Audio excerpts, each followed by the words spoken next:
Assalamualaikum warahmatullahi wabarakatuh. Puji dan syukur kita panjatkan kehadirat Allah Subhanahu wa taala karena pada hari ini kita dapat melaksanakan pembelajaran secara daring.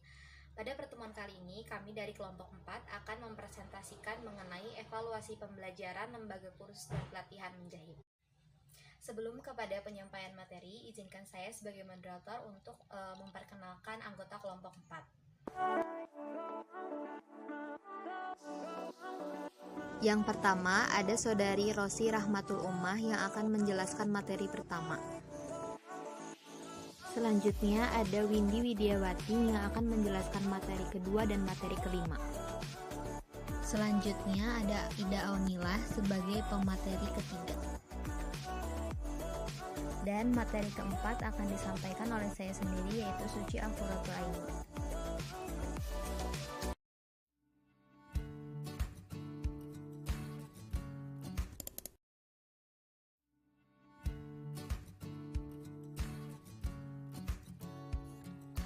Baik, di sini saya akan menjelaskan materi tentang pengertian evaluasi. Evaluasi menurut Kumano pada tahun 2001 merupakan penilaian terhadap data yang dikumpulkan melalui kegiatan asesmen. Sementara itu, menurut Kolangesi pada tahun 1995, evaluasi adalah suatu keputusan tentang nilai berdasarkan hasil pengukuran. Sejalan dengan pengertian tersebut, Jainul dan Nasution pada tahun 2001 menyatakan bahwa evaluasi dapat dinyatakan sebagai suatu proses pengambilan keputusan dengan menggunakan informasi yang diperoleh melalui pengukuran hasil belajar, baik yang menggunakan instrumen tes maupun non-tes. Secara garis besar dapat dikatakan bahwa evaluasi adalah pemberian nilai terhadap kualitas sesuatu. Selain dari itu, evaluasi juga dapat dipandang sebagai proses merencanakan, memperoleh, dan menyediakan informasi yang sangat diperlukan untuk membuat alternatif-alternatif keputusan. Dengan demikian, evaluasi merupakan suatu proses yang sistematis untuk menentukan atau membuat keputusan sampai sejauh mana tujuan-tujuan pengajaran telah dicapai oleh siswa menurut Purwanto pada tahun 2002. Yang selanjutnya yaitu ada menurut Cronbras yaitu atau Harris pada tahun 1985 menyatakan bahwa evaluasi merupakan pemeriksaan yang sistematis terhadap segala peristiwa yang terjadi sebagai akibat dilaksanakannya suatu program. Sementara itu, Ari Kunto pada tahun 2003 mengungkapkan bahwa evaluasi adalah serangkaian kegiatan yang ditunjukkan untuk mengukur keberhasilan program pendidikannya. Selanjutnya yaitu ada pengertian dari Tayyib Nafis pada tahun 2000. Dalam hal ini lebih meninjau pengertian evaluasi program dalam konteks tujuan, yaitu sebagai proses penilaian sampai sejauh mana tujuan pendidikan yang dapat dicapai. Berdasarkan tujuannya, dapat pengertian evaluasi sumatif dan evaluasi formatif. Evaluasi formatif dinyatakan sebagai upaya untuk memperoleh feedback perbaikan program. Sementara itu, evaluasi sumatif merupakan upaya penilaian manfaat program dan pengambilan keputusan menurut Lehman pada tahun 1990. Menurut Wulan ER dan Rusdiana pada tahun 2004, HLM 2028, evaluasi pembelajaran merupakan evaluasi dalam bidang pembelajaran. Tujuan evaluasi pembelajaran adalah untuk menghimpun informasi yang dijadikan dasar untuk mengetahui taraf kemajuan, perkembangan, dan pencapaian belajar siswa, serta keefektifan pengajaran guru. Evaluasi pembelajaran mencakup kegiatan pengukuran dan penilaian. Berikutnya adalah tahap evaluasi pembelajaran. Yang pertama yaitu learning evaluation. Learning evaluation merupakan tahapan evaluasi yang sengaja disusun untuk dapat melihat sejauh mana penguasaan peserta terhadap materi pelatihan yang diberikan. Lebih khususnya untuk melihat ilmu atau knowledge apa saja yang sudah dipelajari oleh peserta, keterampilan atau skill yang sudah ditingkatkan, serta perubahan apa yang terjadi pada sikap atau attitude peserta. Kemudian yang kedua adalah behavior evaluation. Evaluasi ini merupakan tahapan yang merupakan tahap berkelanjutan dan berkesinambungan dengan tahapan sebelumnya. Evaluasi ini sengaja dirancang untuk dapat melihat seberapa maksimal proses aplikasi dari knowledge, skill, dan attitude terjadi di tempat kerja, atau dengan kata lain untuk mengukur perubahan apa saja yang terjadi pada perilaku kerja seseorang sebagai akibat dari keikutsertaannya dalam sebuah pelatihan. Lalu materi yang ketiga yaitu mengenai evaluasi pembelajaran pelatihan menjahit.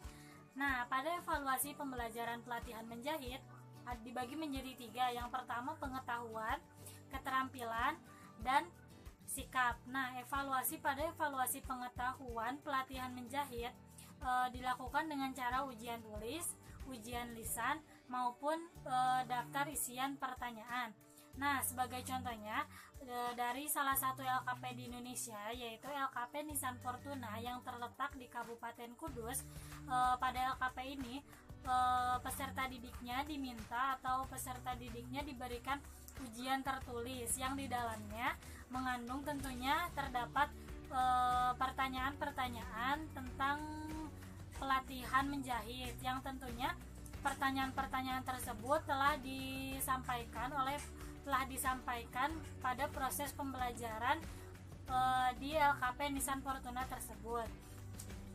Lalu yang kedua, evaluasi pada keterampilan. Nah, evaluasi pembelajaran pelatihan menjahit pada keterampilan dilakukan dengan cara ujian praktek, analisis keterampilan, dan analisis tugas. Sebagai contohnya dilakukan ujian praktek. Nah, ujian praktek tersebut bisa berupa misalnya para peserta didik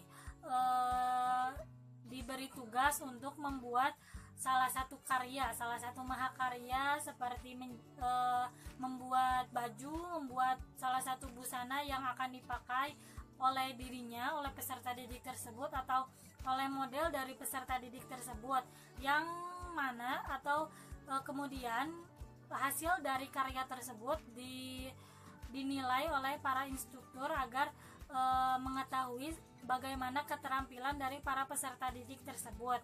Lalu yang selanjutnya atau yang terakhir yaitu evaluasian sikap. Nah, pada proses evaluasi pembelajaran pelatihan di menjahit pada evaluasian sikap dilakukan dengan cara daftar sikap atau mengisi isian daftar sikap. Nah, seperti contohnya mengisi kuesioner yang di dalamnya terdapat pertanyaan-pertanyaan mengenai bagaimana sikap atau perilaku selama peserta didik tersebut melakukan proses pembelajaran di suatu LKP tersebut. Selanjutnya adalah fungsi evaluasi. Yang pertama ada secara psikologis. Peserta didik perlu tahu sejauh mana kegiatan yang telah dilakukan sesuai dengan tujuan yang hendak dicapai. Dalam pembelajaran, mereka perlu mengetahui prestasi belajarnya sehingga ia merasakan kepuasan dan juga memberikan pedoman atau pegangan kepada peserta didik untuk mengenal kapasitas dirinya atau status dirinya, sehingga masing-masing bisa melakukan langkah-langkah apa saja yang harus dilakukan selanjutnya. Yaitu selanjutnya secara sosiologis. Evaluasi berfungsi untuk mengetahui apakah peserta didik sudah cukup mampu terjun ke masyarakat. Mampu dalam arti dapat berkomunikasi dan beradaptasi dengan seluruh lapisan masyarakat dengan segala karakteristiknya. Selanjutnya yaitu secara didaktis. Evaluasi berfungsi untuk membantu guru dalam menempatkan peserta didik pada kelompok tertentu, yaitu memberikan petunjuk tentang sejauh mana program pengajaran yang telah ditentukan telah dapat dicapai. Selanjutnya yaitu secara administratif. Evaluasi berfungsi untuk memberikan laporan tentang kemajuan peserta didik, yang pada umumnya tertuang dalam bentuk buku atau dikenal dengan istilah. Terakhir adalah tujuan evaluasi pelatihan. Yang pertama, menemukan dan menganalisa informasi mengenai pencapaian tujuan dalam jangka pendek atau jangka panjang, kemudian mengetahui pengaruh program pelatihan terhadap kinerja hasil implementasinya, kemudian mengetahui dengan cepat kemungkinan untuk perbaikan dan sinkronisasi program pelatihan sesuai dengan perkembangan situasi di suatu organisasi, mengetahui hasil pembelajaran peserta, mengetahui hasil pelaksanaan pelatihan dan pengaruhnya terhadap kinerja serta masalah-masalahnya, dan yang terakhir adalah mengetahui hubungan hasil pelatihan serta dampaknya bagi organisasi tersebut di tempat bekerja peserta. Yang terakhir ada kesimpulan. Evaluasi dapat dinyatakan sebagai suatu proses pengambilan keputusan dengan menggunakan informasi yang dapat diperoleh melalui pengukuran hasil belajar. Selanjutnya yaitu evaluasi dalam pelatihan menjahit itu terbagi menjadi 3. Yang pertama ada pengetahuan, contohnya yaitu tes soal seperti gambar di samping. Yang kedua yaitu keterampilan dengan melaksanakan langsung ujian praktiknya seperti gambar yang ada di samping. Yang terakhir yaitu sikap dengan melakukan daftar isian seperti gambar di samping yang nantinya akan diisi oleh warga belajar yang mereka rasakan selama pelatihan berlangsung. Cukup sekian presentasi dari kelompok 4. Mohon maaf jika masih banyak kesalahan. Wassalamualaikum warahmatullahi wabarakatuh.